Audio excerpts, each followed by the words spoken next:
It was a beautiful morning on the island of Sodor. Thomas the Tank Engine's blue paint sparkled in the sunshine as he puffed happily along his branch line with Annie and Clarabelle. He was feeling very pleased with himself.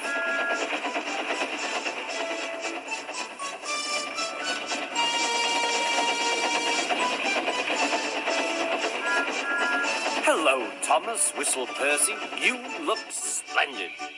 "Yes, indeed," boasted Thomas. "Blue is the only proper color for an engine." "Oh, I don't know. I like my brown paint," said Toby.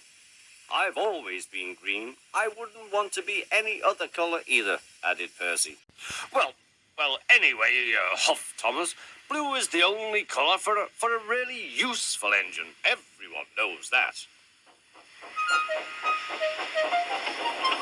Percy said no more. He just grinned at Toby. Later, Thomas was resting when Percy arrived. A large hopper was loading his trucks full of coal. Thomas was still being cheeky. "Careful," he warned. "Watch out with those silly trucks." Go on, muttered the trucks. "And by the way," went on Thomas, "those buffers don't look very safe to me." The last load poured down. "Help! I'm choking!" cried Thomas. "Get me out!" Percy was worried, but he couldn't help laughing.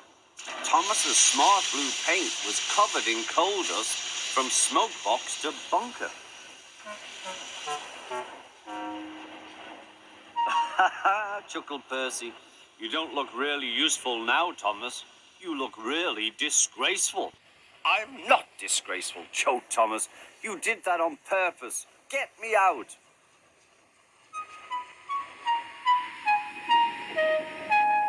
It took so long to clean Thomas that he wasn't in time for his next train. Toby had to take Annie and Clarabelle. "Poor Thomas," whispered Annie to Clarabelle. They were most upset.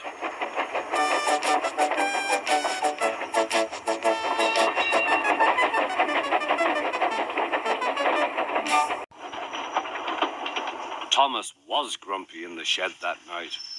Toby thought it a great joke, but Percy was cross with Thomas for thinking he had made his paint dirty on purpose. Fancy a really useful blue engine like Thomas becoming a disgrace to the Fat Controller's Railway.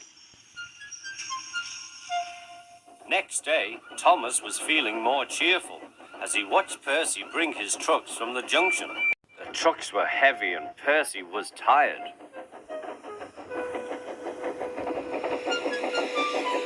"Have a drink," said his driver, "then you'll feel better." The water column stood at the end of the siding with the unsafe buffers.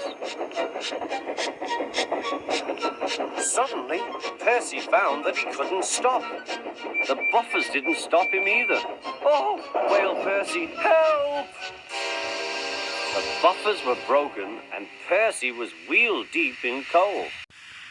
It was time for Thomas to leave. He had seen everything. "Now Percy has learned his lesson too," he chuckled to himself.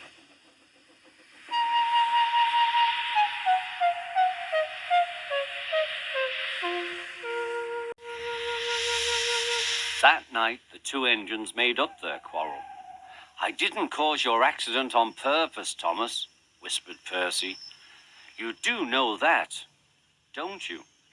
"Of course," replied Thomas, "and I'm sorry I was cheeky. Your green paint looks splendid again, too. In future, we'll both be more careful of coal."